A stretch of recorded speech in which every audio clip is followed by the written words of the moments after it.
And here we are with Maria Cherjovsky. How are you? I'm good. How are you? Welcome. I got a little help with the name of the pronunciation of the last name because it sounds a little bit differently than it's spelled, but I'm smarter for it. We're so glad to have you here. Thank you for having me. Chief Executive Officer of the Camaraderie Foundation. Tell us all about that. What is the Camaraderie Foundation and how did you become the Chief Executive Officer? So the Camaraderie Foundation is a nonprofit. It has existed for a number of years, going on, well, soon enough, it'll be 2 decades. The organization got started by our founders, husband and wife at the time.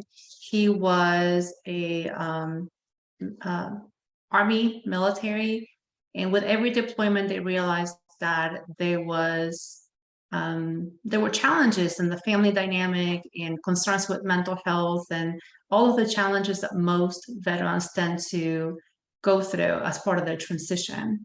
And they decided as a result of their personal experiences that others were going through the same thing and they wanted to get back and help address those challenges by founding an organization that would address mental health, PTSD, for veterans, and eventually got expanded to active military service members as well. And part of what makes us very unique is the fact that we not only help the individual that has served our country, but also their children, spouses, or partners. So that we really look at the family unit as a unit, knowing that the impact is felt by all of them collectively, but differently. And so we cater to all of them and make sure that we can help them with the transition, with mental health, employment, and all of those transition skills that they need to succeed in this next chapter of their lives. I'm thinking of the vision of the founders. If you go back 20 years, that was the time of our entry into Iraq. And we weren't speaking so openly about mental health issues as we are today. And I want to talk about that transformation that's occurred, likely in part due to organizations like yours. But Right. how did you come to be the CEO? Tell us a little about Maria. So I am a first generation immigrant, moved to the US in 1994 with my family at the time, born and raised in Argentina. Came to continue my studies and looking for the American dream. Many South American countries in the last couple of decades have encountered both political and economical challenges. Argentina certainly was not exempt. And that's what brought us as a family unit to the US. My mother, father, and two sisters and I came together to start a new life. And it wasn't easy, I'm not gonna lie. You know, emigrating to a new country is a challenge, both linguistically, culturally, societally, leaving our friends and the structure, the life that we had behind, and learning new norms, new ways, new place, new everything. And we did that in 5 days. So from the moment we left to when our new life began, it was barely 5 days. I went from getting on a plane in 5 days later, we were settled in a new home, learning how to drive, getting driver's license, learning how to move around in a place we've never seen before, enrolled in college and starting classes and living literally a new life within 5 days. So we went through a lot of adjustments, and certainly something that I can relate to as far as military personnel and their transitions, right? When they leave the military and they get started in a new life, it happens that suddenly. And that's one of the relating factors that I have because I lived it firsthand. I spent the next 25, almost 30 years by expanding my education and also working in different aspects of academia, doing consulting work, but by and large working in workforce development and continuing education. My focus really, I was very passionate about training and training and development, looking at outward mobility for people, what happens to those individuals for whom a one-size-fits-all does not work. And that's also something that I could relate to, right? I had my struggles being understood, being able to communicate, being able to learn a new education system, a new way of applying for jobs, a new way of interviewing. The standards were different. And so I devoted myself, 22 years to be exact, to creating systems and processes for individuals with different needs, those who have gone underserved, those that may not have as much of a voice, or for whom, as I said before, the one-size-fits-all is not going to give them the hand up. And so I wanted to create a pathway to education and employability so that everybody, whether they were born here or otherwise, and if they were born here, if they came from a lower socioeconomic status, or they had a disability, or they were a first-generation college student, that everybody could really dream as big as they wanted to and pursue employability, pursue a lifestyle of their choice, become self-sufficient, work with many people who ended up unemployed for many different reasons. I wanted to get them out of unemployment, and that can always be done through education. So creating those pathways has really helped individuals, whether they were working in NASA and then NASA closed down, and I needed to help them find a new pathway in life, returning to college 20, 30, 40 years later, and that came with a level of anxiety, working with people with disabilities, vocational rehab, veteran, migrant workers, victims of abuse, victims of human trafficking. How do you help people turn that around, work through their own transition, and really change their outlook in life? Because life is supposed to be enjoyed, and we should feel fulfilled with what we do, and we should have a choice as to how we pursue it. So my entire career has been based on that. There was a lot there, and I want to connect a couple of dots. Sure. Sometimes when people say they're first generation, or their parents were first generation, they came over as children. It sounds like you might have been a little bit older, or maybe an older child, or even a young adult. Did I hear that there was a transition directly into college or driving a car? Are you okay saying how old you were when you? I was 21. Immigrated? Okay. Yes. And then you've had a 22-year career in developing systems and processes.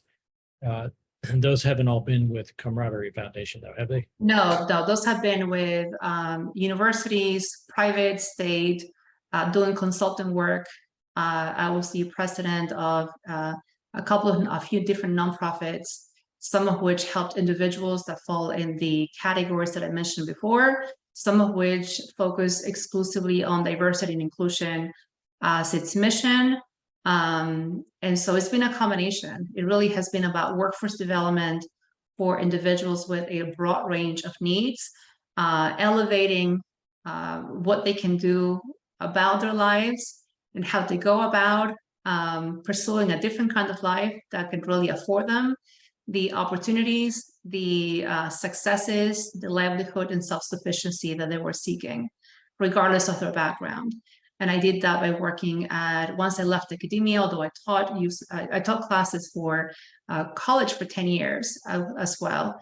But I worked in nonprofit for a number of years. I was a vice president with Goodwill Industries of Central Florida.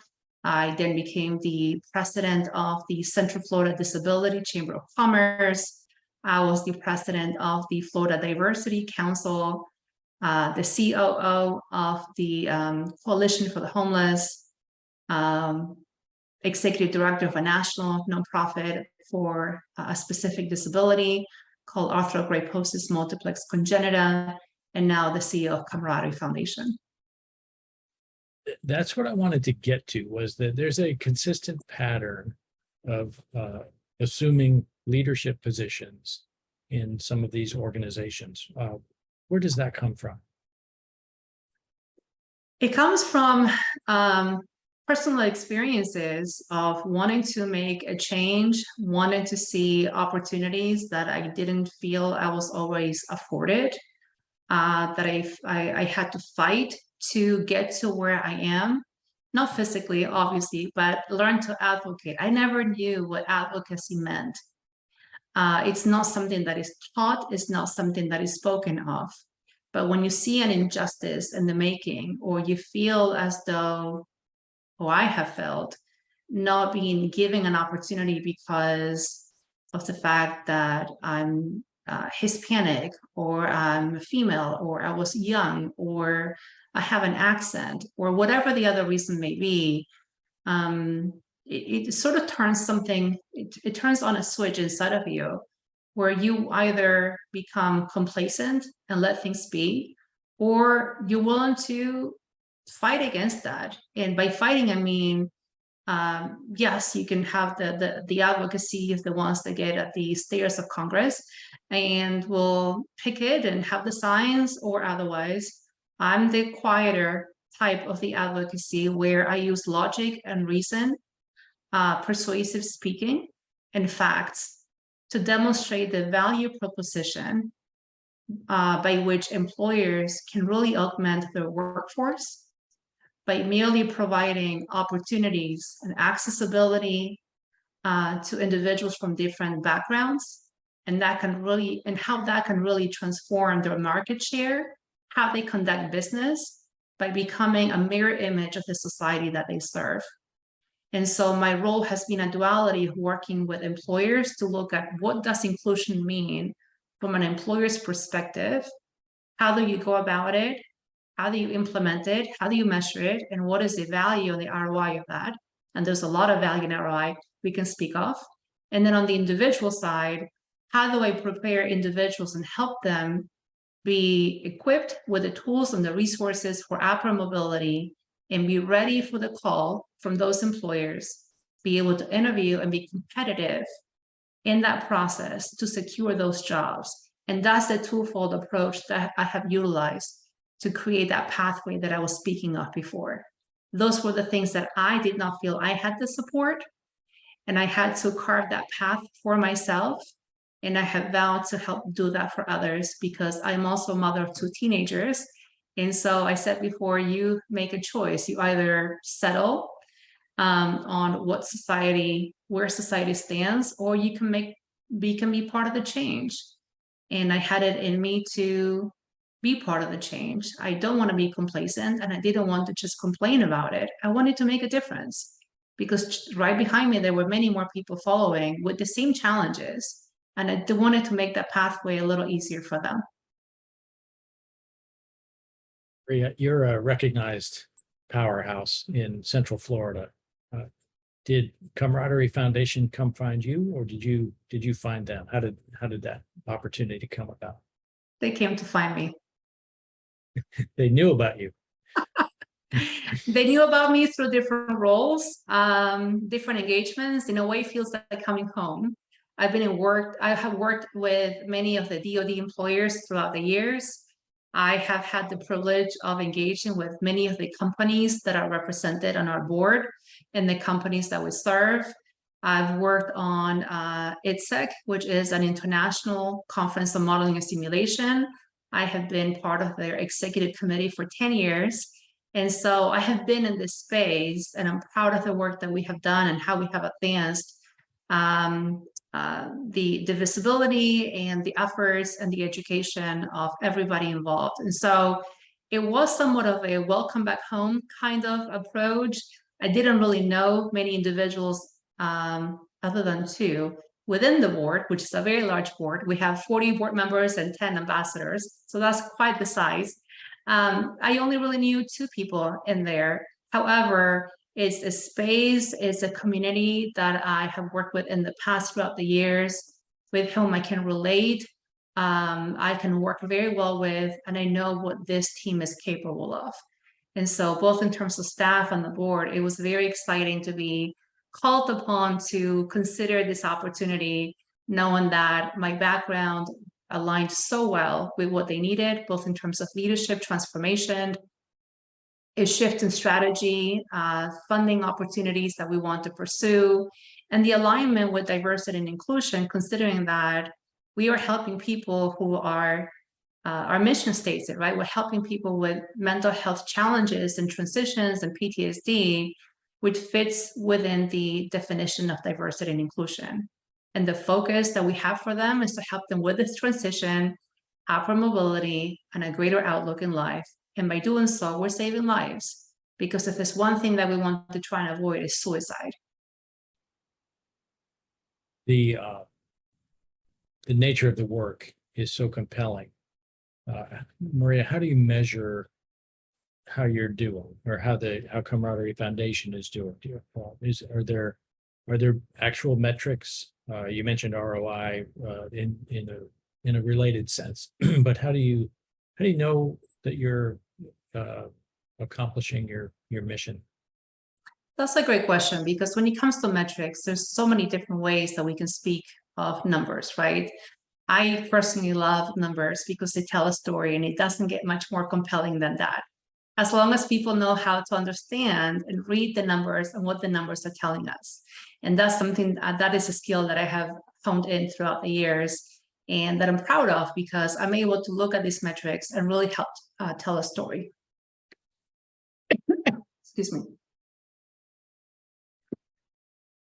So as far as the metrics is concerned, we measure many different things, right? I failed to mention before, we have an advisory board comprised of medical professionals, from physicians to licensed mental health counselors, all of whom have helped outline what our protocols should look like. We're not clinicians, we're not physicians, we don't provide the mental health support, we're the conduits to that, which is what a foundation does.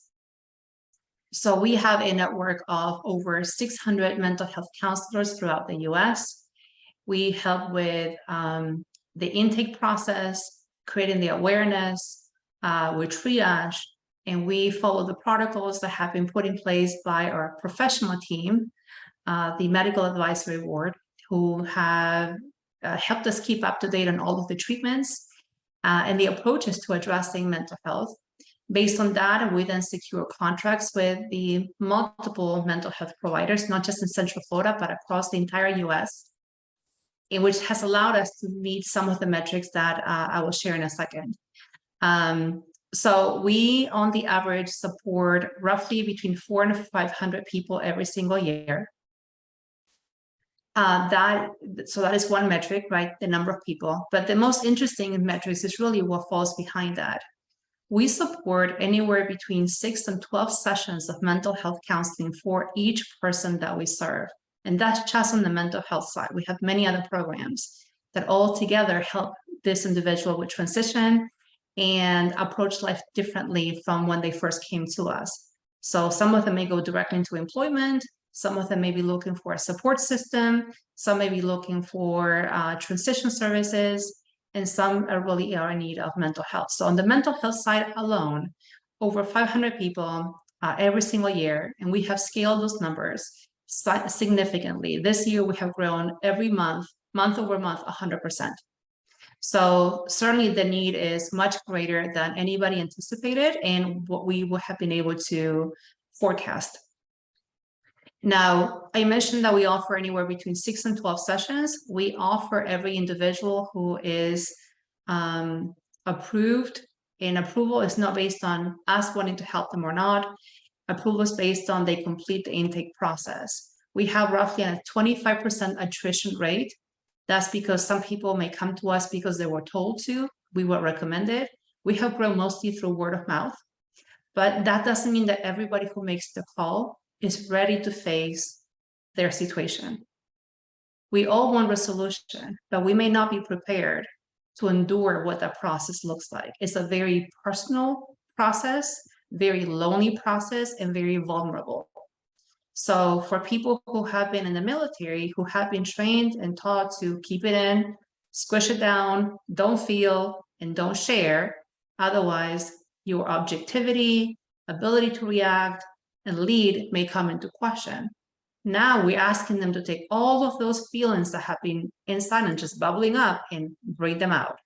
That's the process. And it's not a process everybody feels comfortable with. So about 3 years ago, the data is telling us that 6 sessions, based on the approach that we follow, were sufficient to make enough of an impact that they being the clients, will report an 89% success rate. Meaning that in 6 sessions, their life has changed. They're now no longer having nightmares. The triggers have diminished. They're able to cope. They're able to socialize.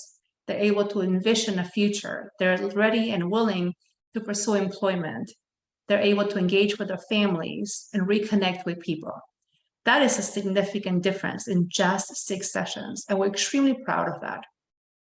What has happened with COVID, the environmental pressures, the talks about recession, it creates somewhat of a compounding effect. Now you have more environmental factors that creates a pressure cooker in a way. So we've seen those sessions increase from 6 sessions to accomplish the 89% success rate to roughly 8.7, and now we're looking at 9, potentially 10 by the end of the year. So our commitment to them is to continue down that path, because we're not going to leave people halfway through the treatment or halfway through the process. We also have a sizable number of individuals that as they go through treatment, and by the way, they get to select their provider. We will provide them with a network. This is no different from a HMO. Here are the approved providers. You can pick whomever you want to, unless they already have one, and we can approve them to be part of the network. So they can go with someone who they can relate to, that is proven, that is being recommended, so that that can help them open up and create that safe environment that they're seeking. In the course of going through that process, the counselor may come back and say, the challenges this one individual is facing, the more deep-rooted than just themselves, is now really impacting the family unit. The spouse needs to come in, their partner needs to come in, their children have to come in. And so we will then extend the same support to that entire family and see them all through that process.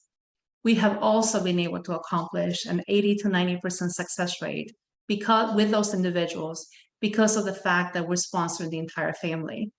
If we were to only sponsor the individual, we will fall short of really creating that transformation that we're seeking, because the challenges were not just with them. So helping the one individual, having them return to an environment that's already been impacted, we really need to rebuild the entire family for them to be together and successful in the long run. As far as numbers, if I could, how long would those sure. how long would those 6 sessions take? If it's a critical client that has suicidal ideations, they may meet weekly, sometimes even twice a week. If it's an individual who's not suicidal, but is working through PTSD, mental health, or a combination of challenges, reintegration challenges as well. If they're physically wounded and they're working through their own self-esteem, those sessions can be once every other week. It's a protocol that, again, it's supported by the case managers, outlined by our medical team, and consistent with best practices. We adjust those sessions based on how the individual is responding, and if they need to accelerate those sessions, we'll do that. And if the bi-weekly sessions is enough, we will do that as well. So 12 sessions will take roughly 6 months to complete, sorry. Some people will be done sooner, some people will need more time. It's very personalized to them. And going back to the numbers, since you asked me for a couple of metrics, I'll share a couple more. The sessions that we have offered equate to roughly 6,000 hours of mental health counseling last year alone.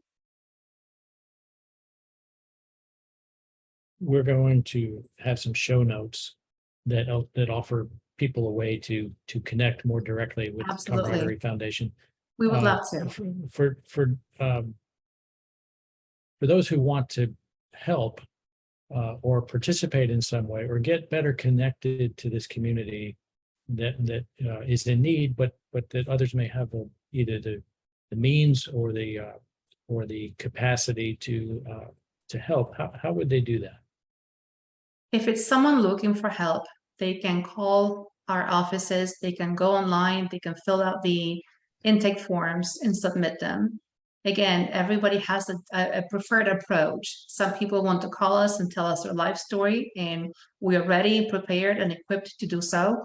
Just like we also have the opportunity to do it privately online, and we will respond typically within 24 hours. If somebody calls and is suicidal, we will respond right away, and we will deploy some other resources that we have and interventions to make sure that they get the help they need. The goal again is to save lives. So we will respond depending on where they are and how they connect with us. If they are not clients or looking for assistance, but they would like to give back, we have lots of opportunities. We also offer a family fun days. Again, we're looking to build a family unit.